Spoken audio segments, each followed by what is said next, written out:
Professor Inoguchi and Professor Yanagihara, thank you very much for joining us at such a short moment. I'm sure most of us were glued to the television sets yesterday, and we felt the power of media and witnessed this tragedy. Now, what were both of your initial reactions? Well, very much shocked. I think it's a shocking terrorist attack. I think we all must tighten security and extend all necessary help to those who need help. And Professor Yanagihara? Well, I personally am very much shocked and shaken. I happen to have come back from Washington, D.C. A couple of days back, and I find this really surrealistic, but we have to learn that this is part of reality now. Yes, I think most of us probably thought we were watching a movie, a Hollywood movie, especially when it's the vision of the second plane crashing into the second tower. Getting down to the meat of things, Professor Inoguchi, what do you think is the reason behind this terrorist attack in the United States, and what do you think the aim is? Well, this is all very difficult to speculate, but I think the rise of the terrorists in the United States is the leader of the world politics, the winner of the globalization, and probably behind the attack could have been the rising irritation on the side of some people that the world's very serious problems, the socioeconomic problems, are left unsolved behind the prospering global economy. I think there is the sense of resentment that globalization sometimes takes the form of Americanization. There is, in general, a growing antagonism against globalization or the prosperity that goes with globalization. But it's very difficult to speculate why they took such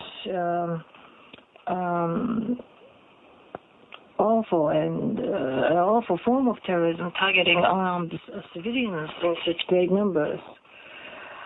Why did they do this? We can only speculate, but I think they wanted to shock the world. They wanted to point out that the prosperity of the big powers have a very vulnerable side to it. I don't know what they want to achieve by killing so many people and killing people of their own too.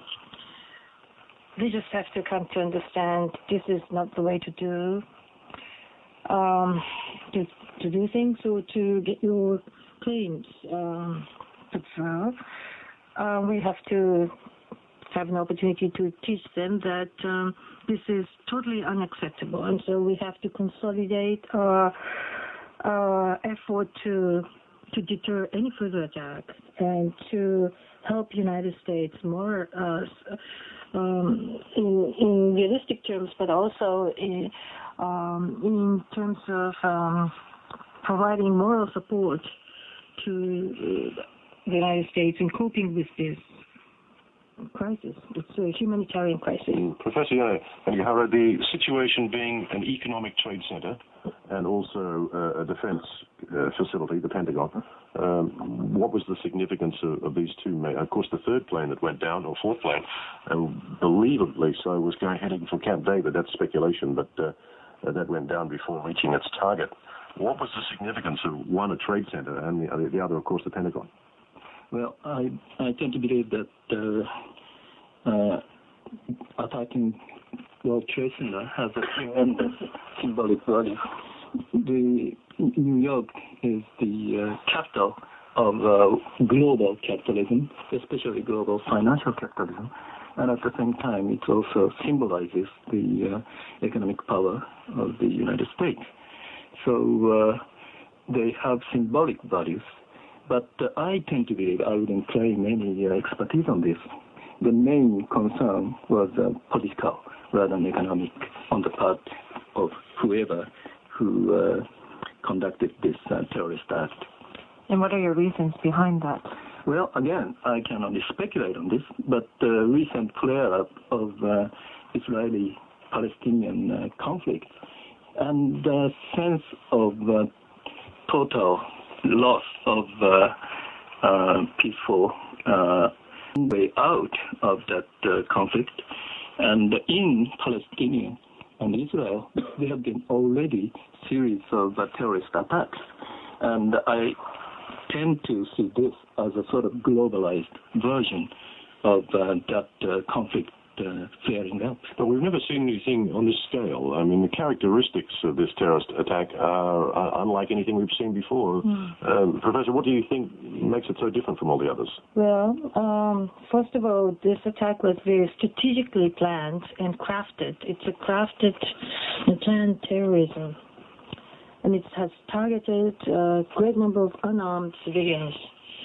And it was hitting two pillars of power. One, the globalized economy, which is symbolized by this World Trade Center, and the other, the globalized force, which is symbolized by the Pentagon. So it was very much strategically planned. I think it's carried out by a very big power, very big terrorist power. Also, I think it must have been planned well ahead. It took place right after summer, so I think we shouldn't be taking long summer holidays from now on. Now, of course, the other thing is that the name Osama bin Laden has been mentioned, and that has not been confirmed at all. But he is the top of the list of the suspects, and through the Taliban being supported by them in Afghanistan. Is this, Professor, a typical characteristic of his type of terrorist attacks? Well, again, I wouldn't claim any expertise on this, but I was sort of struck by one of the pronouncements by Taliban leaders or representatives, and he used the expression like this: they feel sorrow for the children of the United States who suffered. That implies that all the adults are responsible for whatever U.S. is doing vis-a-vis Israeli-Palestinian conflict and possibly on broader global issues. Well, of course, the President of the United States, George W. Bush, had to react, and he reacted publicly. Let's hear what he had to say. Freedom itself was attacked this morning by a faceless coward, and freedom will be defended. I want to reassure the American people that the full resources of the federal government are working to assist local authorities to save lives and to help the victims of these attacks. Make no mistake, the United States will hunt down and punish those responsible for these cowardly acts. That was U.S. President George W. Bush's speech that he made yesterday. Now, why was the United States not able to prevent such a tragedy of this magnitude, do you think, Professor Inoue? Well, it's very difficult to prevent any terrorist attacks because it can't be on high alert all the time. But one thing I have to sort of point out is that we now live in a world where the domestic affairs and international affairs are interlinked and intertwined. But despite the reality, I think we are very loose on domestic security issues. Like if you walk into the airport, the security check on the domestic flight is not as tight as it is for the international flight and so forth. So I think we just come to terms with the reality that domestic issues, international issues are interlinked. So we have to tighten up the domestic security issues, particularly with the airplanes and airports and flights. Also, the prevention is always a very difficult issue. Unfortunately, it has not necessarily been the highest priority in the, I would say, the 20th century's culture.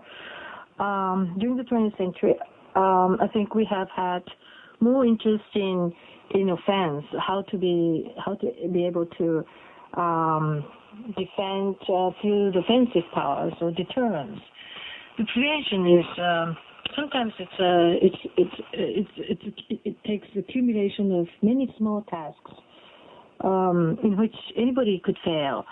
And also, this time I think there was some lapse probably in information processing strategy. I think the processing was too slow, lacked alertness, I think there could have been some human or organizational failures in the process of information processing because such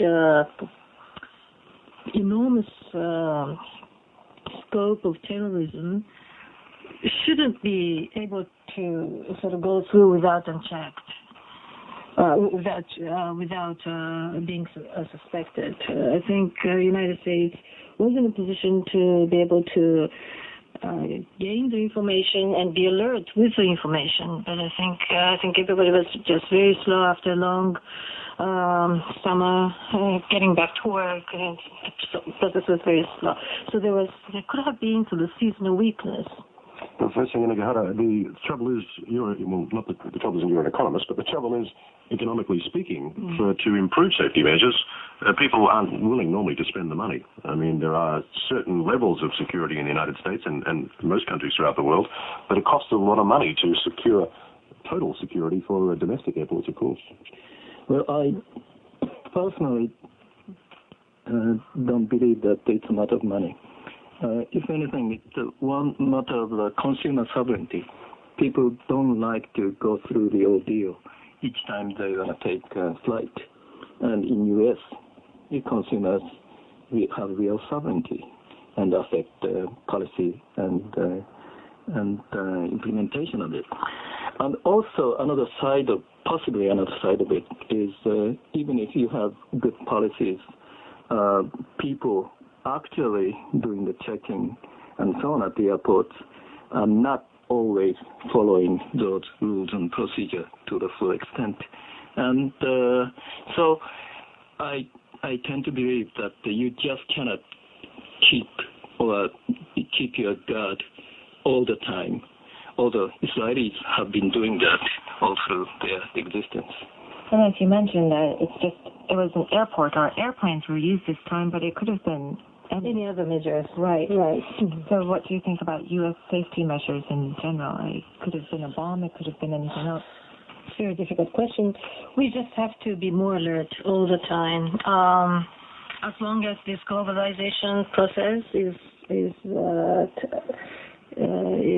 proceeding, and as long as we are not so successful in dealing with some of the problems associated with the globalization, another very good and important way to cope with these kind of problems is to address with sincerity and with tolerance the other side of the globalization, the issues of divide, the poverty, the spread of the disease, starvation, the digital divide or social divide, or the racial issues. You can't just have the attitude of I would say something like my way or the highway. If you don't like my way, I will just leave. The United States is in the position to address and solve, or at least discuss, many of the difficult issues. And I think the world today wants the United States to come out and address some of those most difficult issues to address. But I think in months to come, I should say, President Bush should be putting higher priority to foreign policy issues and global issues, and they should come out and try to discuss, even if it's very difficult to find a solution or an answer. I think we want the United States to be sincere and tolerant with world issues. The Middle East issues, as Professor Yanagihara mentioned, it's a difficult issue, but at least the United States should take the position that it is highly engaged, highly involved, trying all its best, putting all its resources to restore peace in that region. This will obviously have a huge impact on the U.S. economy, its politics, society, and of course the military. Professor Inaguchi, exactly what sort of influence do you think there will be on American politics? George W. Bush has been criticized for taking too long a holiday and after only being in power for about 3 months. Is this going to affect him directly or just American politics in general? I think President Bush will push to put higher priority on foreign issues. Okay, and also, if you want to become the president of the United States, you should put all your effort to solving not only domestic issues but world issues, because The United States is a very special country. It can solve many of the problems, has resources, talented people, the wealth, and everything. To sit back for many weeks without addressing those issues while many people in the world are suffering from those issues sometimes looks as if the United States has withdrawn from global politics or global issues. It's not a good image to convey. So I think American society, first of all, should not lose confidence with this incident. And secondly, they should come out and address many of the difficult issues that goes with globalization, this competitiveness, the new world system after the Cold War, the grievances of many people, the ethnic conflict, religious conflict. Their problem is your problem. If their problem is our problem, that kind of attitude is necessary. At least the world wants the United States to keep its interest in those issues. Don't walk away from international conferences that don't have solutions. You may not have solutions, but at least stay with the world issues and world people of the world to discuss those issues. Those are the messages that I want to convey to the American society. We want to send to the American society as Japanese citizens. Also, on the military side, they should not put high priority on revenge. Instead, deterrence is more important. No further terrorist attacks on civilians or any targets. So that's the highest priority. And you have to sort of pinpoint the highest priority, not to try to achieve all kinds of different priorities in diplomacy at a time of emergency like this. And I think many leaders are expressing what you have said in their speeches. They have said that it is not only an attack on the United States, but what everyone stands for, and that they will stand with the United States. And you mentioned prevention, of course. And even in Japan, I think there was some forewarning over this past weekend. Americans were warned to be safe in safe areas. And stay away from military facilities. But Professor Yanagihara, what do you think about the influence on American society as a whole? Professor Inaguchi mentioned that revenge shouldn't be something they should be thinking about. I get the feeling that probably will be the first thing they think about, whether it be a unilateral action or a combined effort with other world leaders and other countries. Initially, American politics, because half of the people behind George W. Bush were working for his father, and of course they were involved in the Gulf War, so they have experience in acting in a military campaign. Don't you think the American public will be calling for some retaliation? I tend to believe so, and I personally sympathize with them. And the thing is, this has been a very dramatic and traumatic experience on collective U.S. psyche, and that will stay for something to come. And this would certainly color and orient, direct U.S. security policy very much. And one particular development that I would anticipate would be more closer monitoring of suspected groups, both domestically and globally. And this would translate into certain formulas of profiling of certain groups by various attributes, possibly nationality and religion and all that. And that certainly would cause lots of collateral damage along the way. And Professor Inaguchi, what about the influence on American society as a whole? Well, I just hope they don't move toward this retaliation type of mentality. I just hope they don't lose the culture of tolerance. You see, the globalization means you have to be more tolerant with different types of culture, ideas. Of course, the terrorists are never to be forgiven. They must be punished, as President Bush says. But generally speaking, I think the society, the globalized society as a whole, must develop further understanding to different types of ideas and diversity in international spheres. So I just hope the American society will not be pushed toward sort of a militant retaliation prone mentality. That would not solve the problem. It's interesting to note that the Pentagon that was damaged, the part of the Pentagon, had just been completely renovated, billions of dollars. It was basically a new wing again. I see. It wasn't the power center, which was on the opposite side of the Pentagon. But, professors, what effect do you think will this attack on the Pentagon have on the U.S. military and defense?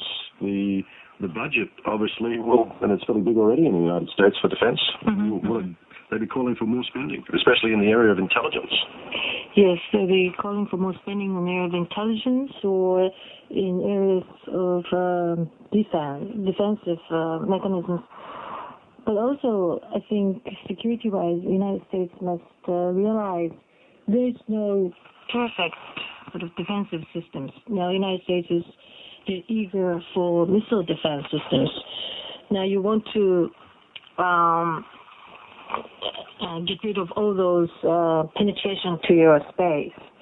But in fact, no matter what kind of tight defensive systems you may have, it's very difficult to achieve 100% defensive systems militarily. The only way to really avoid this kind of situation is to be extensively engaged in diplomatic talks, negotiations, engagement. See, it's very difficult to achieve perfect security in terms of hardware.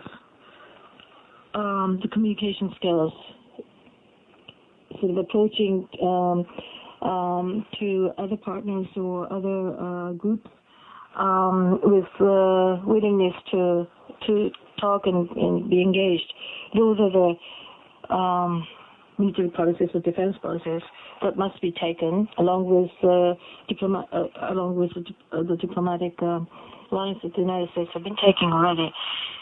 So if the United States is to move toward more of a nutshell type of defense policy, it will be very difficult to achieve their ultimate means. Now, at the Pentagon, you mentioned it was attacked. The World Trade Center was actually hit before that. That was the first building to have the two planes smashed into.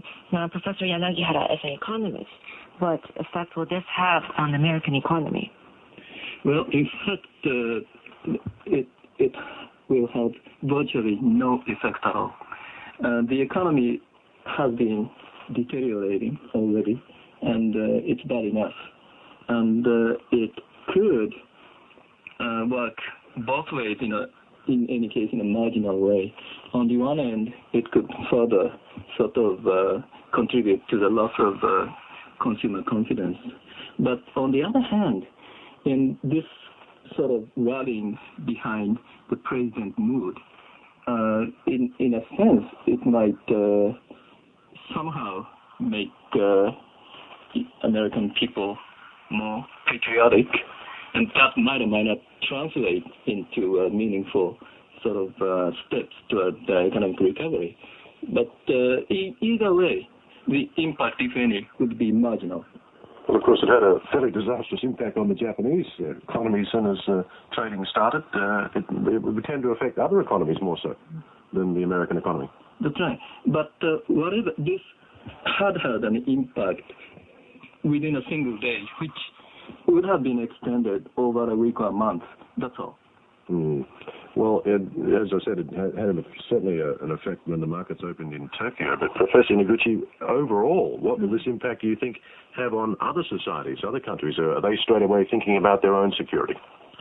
Well, I think we all think that we have to tighten up the security, and we have to realize the domestic issues, international issues are interlinked. So we can't relax with the domestic issues and just sit back and say, well, this is domestic flight, this is domestic airport, this is just a domestic infrastructure, and not care about security. Internationally, I think we have to consolidate coordination to overcome this kind of terrorist attack, and should send a message that terrorism is no way to achieve whatever the end they pursue. Meanwhile, I think we have to extend all kinds of medical help and supplies to the United States as soon as the airports are open. I think the Japanese government is ready to send medical supplies and other facilities if necessary to rescue the victims. And also, I think we have to extend moral support to the United States not to not to lose confidence in its own society. We have to defend democracy. But defending democracy involves tolerance too. I think Japan would be in a good position to speak about different cultural elements that must be tolerated. I think Japan should come out and talk more on those issues. Globalization is not Americanization, it's not Westernization. It's bringing in many of the different interesting cultural elements to the world politics and sharing them with other people. So in the long term, I think we should work hard to create a true international society in which people feel they are represented, not excluded. And the United States as a leader must come out and try to solve some of the major issues, major problems like Middle East, some of the ethnic conflicts and those issues. As of now, do you think Japan will come out and do what you said that they needed to come out and speak, or what has been the reaction from Japan so far? Well, I have not heard anything about long-term diplomacy in the aftermath of this kind of terrorist attack. I think the government is concerned with trying to stop the spillover of the impact. And at best, I think the government is willing to send supplies to help and rescue the victims.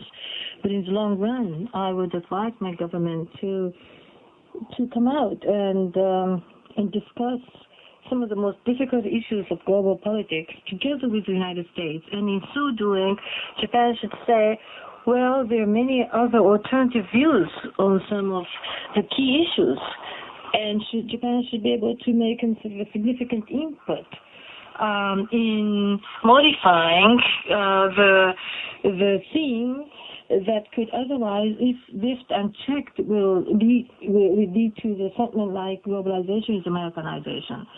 There are lots of antagonism and resentment against such ideas. So I think Japan should be able to talk on behalf of many other cultural and social diversities that must be accommodated in this globalized politics.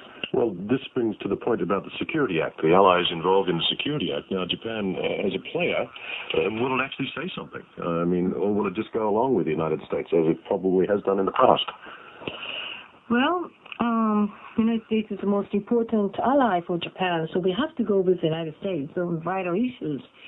But allies, being an important allies to be able to bring in significant contribution and impact, and I think Japan will be able to provide the United States with alternative views of security and diplomacy and alternative emphasis. And so I think that will be very important for the United States.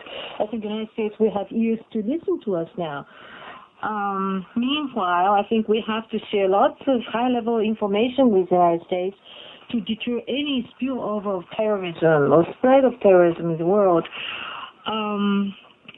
We have to also tell the United States that missile defense is not the only way to defend yourself. you have to be constructively engaged. That's the only way for complete and full defense. And as we mentioned before, the Japanese economy has certainly been hit. As of 10 a.m. this morning, the Nikkei average plunged below the 10,000 yen mark, which is a 17-year low. So, Professor Yanagihara, do you think, or in what other ways do you think the Japanese economy will be affected? Well, again, I have to repeat myself on my similar assessment as I did on the U.S. economy. The economy is bad enough, and this incident alone wouldn't make much of a difference. The thing is,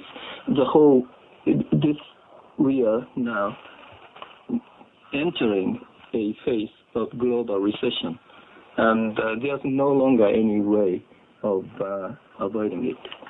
And Japanese economy has been down. Now U.S. is down, and EU also doesn't have much of locomotive power at all. And this one would be fairly prolonged. It's not only that the IT boom has busted, it's the overall lack of willingness to spend on the part of the consumers in all major areas of the world economy. But then again, people in the United States were criticized for overspending, and that's why they got where they are, especially over just prior to the Christmas period. You say that this particular terrorist attack did not have a major impact on the Japanese economy. Was it probably heading below 10,000 anyway? It certainly was a matter of time, and in fact could have been a matter of days. So it happened today, but it would have happened anyway, possibly this week. And this U.S. consumer sentiment, there has been a marked change in the early part of this year. So those glorious days are over. So this gets back to your initial comment at the top of our program that this attack was politically motivated and not economically. So the timing wasn't to add injury to the U.S. economy and the world economy as a whole. Well, again, I don't know who did this, so I couldn't be speaking on their behalf for their motivations, but I tend to believe that this is a spillover of Israeli-Palestinian conflict. And, well, I hope this is a joke, but the reason September 11th was chosen, according to some interpretation, is simply because it makes 911 emergency call number in U.S. And sometimes you are willing to sacrifice yourself. You have that sort of latitude, and in your mind, in a sense, you are giving up everything. Why don't you make a big joke on it? A fairly sick joke, but could be fairly accurate. So you're going to say that you're saying that the world economy will not be affected as much as well? Well, for a while people remember this vividly, people would be more cautious. And so less business travel, for example, or more expenditure on business securities. So to that extent, global business would be affected. But again, people would soon forget. That's probably why this happened, because once the Cold War had finished, the United States security did drop off. The number of intelligence gatherers was certainly, I think, cut by almost 90% because they didn't have the evil Russian enemy to worry about. So I heard yesterday, in fact, I sat up all night watching this and fell asleep in front of the television trying to get as many views and perspectives of what had happened. But there was major criticism, first up by a former security chief, that the intelligence aspect of the United States had almost disappeared. In other words, they really didn't have that much information on people that they should have information on. Now, finally, Professor Noguchi and Professor Yanagihara, how do you think the Bush administration will change their foreign policy after this tragedy? There's so many things obviously involved.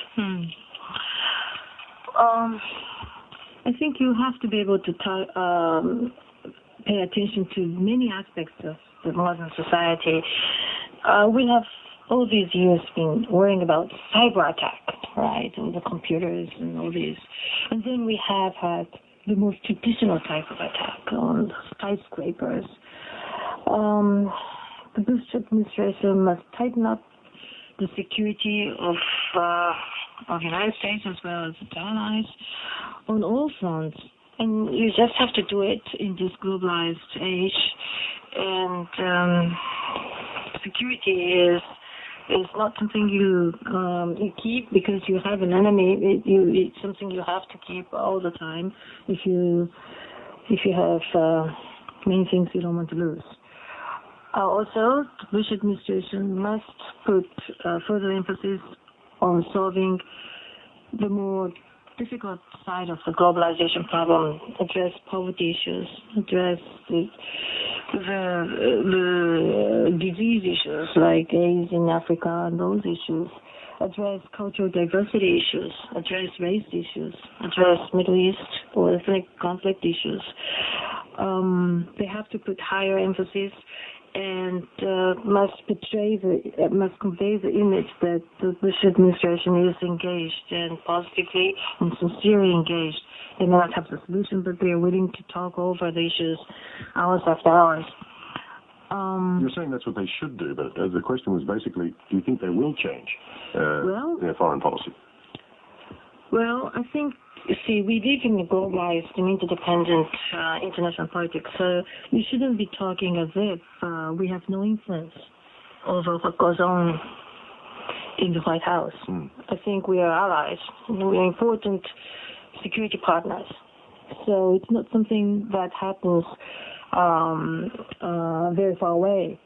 But I think we should be talking when we face this kind of crisis and tragedy in a way that we will be able to influence how the Bush administration will be influenced by this tragedy. We shouldn't be looking at something which is very remote. We should be talking in a way that we can make a constructive input to the Bush administration's response to this kind of incidents. I think that's what media is for. And I think that's an attitude which we want to take as an alliance partner. So I just want the American administration today to put higher priority and the topmost priority on the rescue of victims and deterrence of spread of terrorism, and also in longer term be more constructively engaged with the world's most difficult issues, and also tighten up the security not only on the most frontier issues like cyber attacks and so forth, but don't underestimate the importance of traditional type of security alertness. Professor Yanagihara, what do you think the steps will be in order of priority from now on for the Bush administration? Well, I believe that this incident would have a tremendous impact on national security policy and debate in the U.S.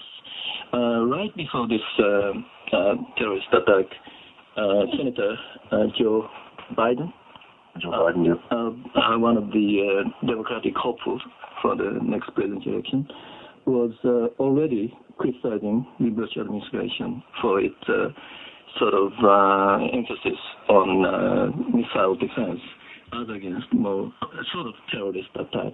So this, I don't know whether this would become a major focus of partisan politics or not, but this incident would certainly put that defense policy issue on the hot front burner. And another front would be war on terrorism. And in a sense, it's nothing more than coincidence that Secretary of State Colin Powell was visiting the Andean countries where he was engaged in war on drugs. So war on terrorism would become, I would tend to believe that the number one issue, even bigger than war on drugs. for some time to come. So George Bush might actually start listening to what Colin Powell has to say instead of rejecting what he's been saying lately. Well, I don't know. That might be another issue. But George Bush would be forced to show the evidence of his effectiveness on war on terrorism. So that would mean possibly a very quick unilateral action, premature action, just to pacify, just to appease domestic sort of popular public opinion. Yeah, well, they certainly will come together as one from this devastating act. It has been a very tragic series of events, and of course we will be having more information as it comes to hand about people involved and collateral damage, etc. But we'd like to thank you both very much for joining us today at this very short notice. Professor Kuniko Inaguchi from Medical Science.